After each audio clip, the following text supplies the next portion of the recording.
저의 부덕과 불찰로 이렇게 큰 국가적 혼란을 겪게 되어 국민 여러분께 진심으로 송구스럽다는 말씀을 드립니다. 4년 만입니다. 국정농단과 국정원 특수활동비를 상납받은 혐의로 이 재판을 받아온 박근혜 전 대통령이 오늘 대법원에서 최종적으로 형이 확정이 됐습니다. 장혜철 변호사님, 개괄적으로 어떻게 대법원이 판단했는지는 좀 알아봐야 될 것 같은데요. 네, 전체적으로는 이 국정농단과 관련해서 징역 20년, 벌금 180억 원이 나왔는데 그 이전에 공천에 개입했다는 혐의로 이미 2년 전에 판결을 받은 바가 있습니다. 이 두 가지 판결이 합쳐지게 되면 총 22년의 징역형이 주어진 셈이죠. 그런데 이번이 대법원에서 파기환송을 해서 2심에서 다시 이 문제를 다툰 것이 올라가면서 확정이 된 것인데요. 어떤 부분이 바뀌어졌느냐? 그 이전에는 사실상 이 징역 30년, 벌금 200억 원이 나왔었습니다. 하지만 왜 형량이 여기서 징역은 10년이 줄었고 벌금은 20억 원이 줄었느냐? 지난 대법원에서 이 강요죄 그리고 일부 직권남용 권리 행사 방해죄 혐의 같은 경우는 무죄로 선고가 되었기 때문에 그대로 인정이 되면서 이 징역 같은 경우는 10년 정도가 줄어들게 되었고요. 좀 구체적으로 본다면 뇌물 혐의의 15년 그리고 국고 손실 등 나머지 혐의가 징역 5년인데 뇌물 혐의 같은 경우는 아무래도 최순실 씨와 박근혜 전 대통령을 경제 공동체로 보면서 기업으로 받은 재단 출연금 등을 뇌물로 보게 된 것이고 국고 손실 같은 경우는 국정원의 특활비를 쓴 부분은 뇌물로는 볼 수 없지만 국고 손실에 해당한다는 법리적 판단을 법원이 이어간 것으로 판단이 됩니다. 예. 이렇게 일단 국정농단 사건은 마무리가 됐는데요. 그러니까 사면이 없다면 2039년 박근혜 전 대통령이 87살이 되는 해까지 박 전 대통령 옥고를 치르게 되는 겁니다. 그래서 다시 한번 사면론이 불붙기 시작했습니다. 국민의 촛불혁명, 국회의 탄핵에 이어 법원의 사법적 판단으로 국정농단 사건이 마무리된 것입니다. 대한민국은 민주공화국이다라는 헌법 정신이 구현된 것이며 한국 민주주의의 성숙과 발전을 의미합니다. 그 신년 인터뷰에서 전직 대통령 사면 말씀하셨는데요. 적절한 시기에 대통령님께 건의드릴 생각입니다.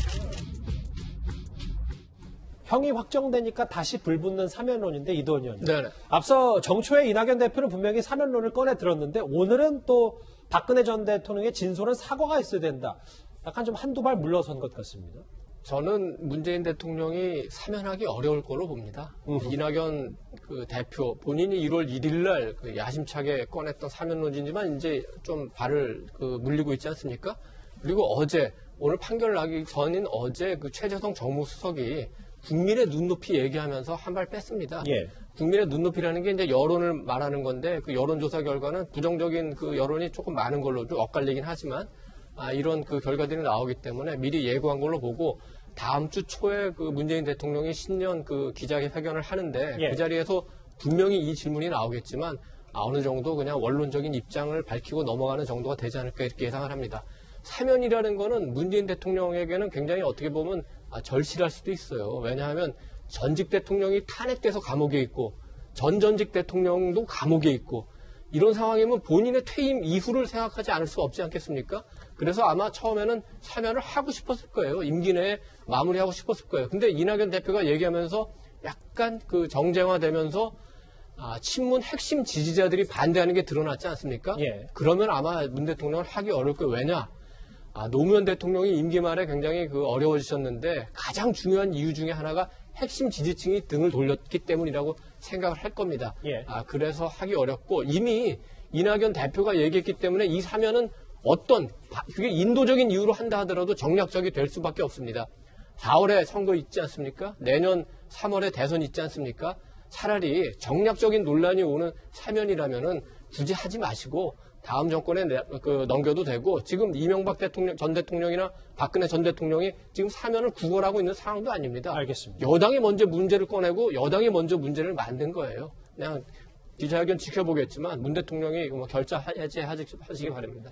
잠깐 하나만 바로 잡자면 이게 신년 기자회견이 예고돼 있긴 한데 정확한 날짜가 공지된 건 아니기 때문에 제가 초라고만 얘기했습니다. 예, 알겠습니다. 특정된 건 아닙니다. 공지가 된 건 아니고.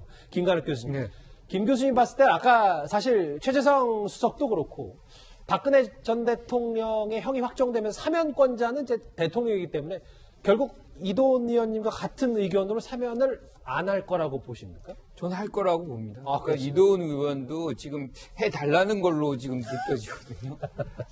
이게 이제 사실은 대통령이 올해 들어서서 마음의 통합이라는 얘기를 하고 있거든요. 그러니까 통합의 정리, 사회 통합, 사실 국가의 어떤 통합의 어떤 필요성이 굉장히 사실 커진 상황입니다. 어떤 형태로든 사실 통합의 어떤 노력들이 다 있어야 되는데 예. 이 부분 중에 하나가 저는 뭐 전직 대통령 2명이 사실은 지금 다 감옥에 있잖아요. 예. 이 부분도 해결을 해야만 하는 책임이 사실은 문 대통령이 있다는 것이고, 하지만 우리가 과거 전두환 그리고 노태우 씨의 경우를 본다면 사실은 사면권을 행사하고 나서 통합의 효과가 그렇게 좋았느냐라는 반성적인 그런 부분이 분명히 있어요. 그래서 이제 당에서도 사과가 있어야 되겠다. 그리고 최재성 지금 정무수석 같은 경우도 국민적 공감대를 하나의 기준으로 제시한 데에는 사실 그 사과를 하게 되면 사실 뭐 국민들이 어떤 공감대가 더 형성이 됩니다.